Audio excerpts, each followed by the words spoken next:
चलती मैं फिरती दावत शराबों कलाम दूंगा जैसी जनाब तरह पढ़िए। जर्मनी से बशारत अहमद बशारत साहब, जो पंजाबी और उर्दू के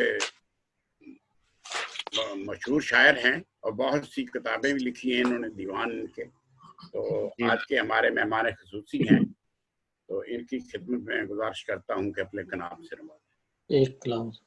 मोहतरम जनाब सदर साहब की इजाजत से 4 लाइनें।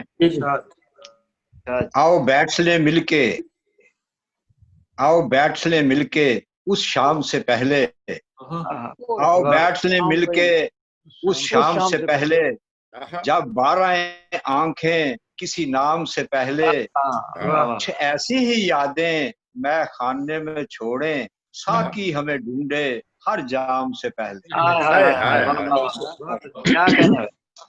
पंजाबी का शेर है कि कोई आखदा फुल्लां दा दान सोना, कोई आखदा फुल्लां दा दान सोना, भरिया तारियां नाल आसमान सोना, रब सोने दी इस जमीन उत्ते हर शय तो वध इंसान सोना।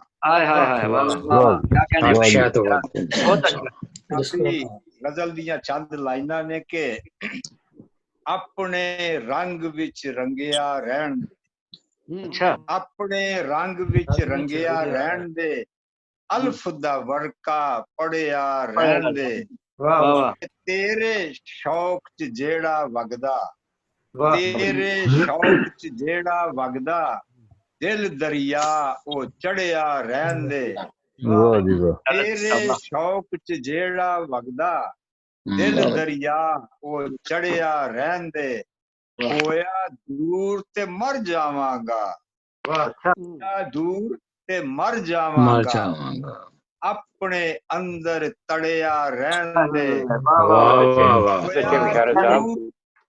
होया दूर ते मर जावांगा, अपने अंदर तड़िया रहन दे, जेड़ा तेरे प्यार बनाया, जेड़ा तेरे प्यार बनाया, ओहो भांडा कड़िया रहन दे, जेड़ा तेरे प्यार बनाया, ओहो भांडा कड़िया रहन दे, ते सब तू सोहणिया मेरिया चन्ना, सब तू सोहणिया मेरिया चन्ना, अपना पल्ला फड़िया रहन दे, सोहणिया मेरिया चन्ना, अपना पल्ला फड़िया रहन दे, मैं जर्रा तू मेरा सूरज, मैं जर्रा तू मेरा सूरज, नाल हनेरे लड़िया रहन दे।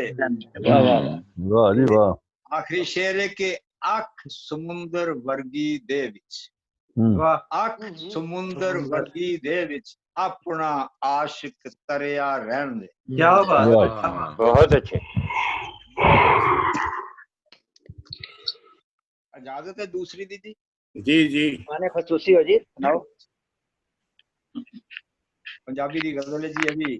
सोहणिया मोड़ मुहारा सदके, सोहणिया मोड़ मुहारा सदके, लख वारी लखा वार हजारा सदके, सोहणिया मोड़ मुहारा सदके, लखा वार हजारा सदके, ते जेड़े तैनू लैके आवन, जेड़े तैनू लैके आवन, चन्ना खाब कतारा सदके, तैनू लैके आवन, चन्ना खाब कतारा सदके, ते कदे ते साडी नगरी आजा, कदे ते साडी नगरी आजा, सारा शहर दीवारां सदके, साडी नगरी आजा, सारा शहर दीवारां सदके, ओनू लब्बा जिस दे उत्तों, ओनू लब्बा जिस दे उत्तों, हुस्न दियां सरकारां सदके,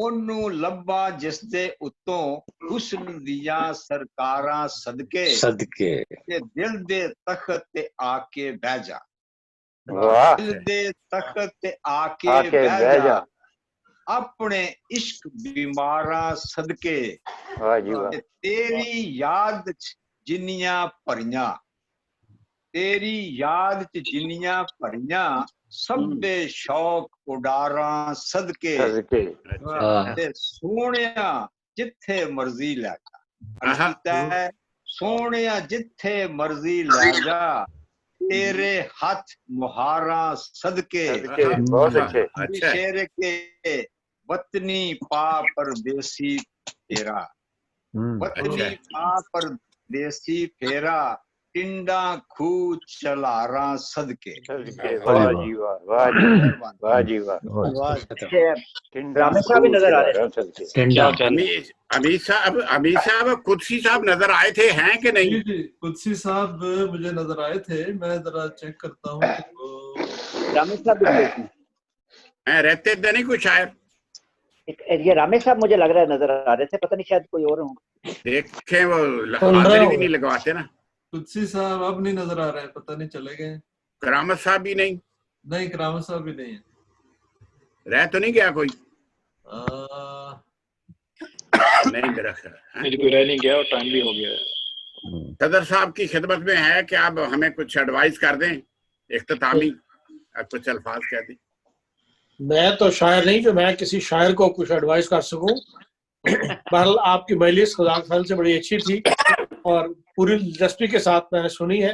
इनमें से बाद शुरात वो थे जिनको पहले भी सुना हुआ है, लेकिन बाद वो थे जिनको पढ़ा हुआ था लेकिन सुना नहीं था, या बिलमुशाफा नहीं सुना था, और बास वो थे जो जिनको पढ़ा भी था और बिलमुशाफा भी सुना था। बहरहाल आपकी मजलिस से मैंने बहुत कुछ सीखा और बहुत अच्छा कलाम सुना, और बाद लोग बिल्कुल नए थे जैसे तारिक बाइजा साहब हैं, एक दो और हैं। तो बहरहाल इस मजलिस के लिए मैंने बहुत मुस्तफीद हुआ हूँ और आप सब लोगों का ममनून हूँ कि आपने आज की शाम एक अच्छी शाम गुजारने का मौका मुहैया किया। और राणा साहब आपका भी बहुत बहुत शुक्रिया कि आपने एक अच्छी मजलिस जो है वो मुनक़िद की, और आइंदा भी आप इंशाल्लाह करते रहेंगे इंशाल्लाह। तमाम दोस्तों को अस्सलाम वालेकुम वरहमतुल्लाह। दोस्तों का शुक्रिया जी, मैं तहे दिल से अदा करता हूँ और इजाजत चाहता हूँ। आइंदा अगले हफ्ते इंशाल्लाह फिर एक मुलाकात होगी आप सबसे इंशाल्लाह बेशर्ते जिंदगी। ओके जी, अस्सलाम वालेकुम। ओके जी, खुदा हाफिज़, अस्सलाम वालेकुम रहमतुल्लाह। जाओ जलील साहब रहमतुल्लाह। अल्लाह हाफिज़। किताब का ख्याल रखिए जी। लालियां पाइयां ख्याल करे हो, कोई आपदे नेक नहीं है। लो जी, हमारा मुशायरा खत्म।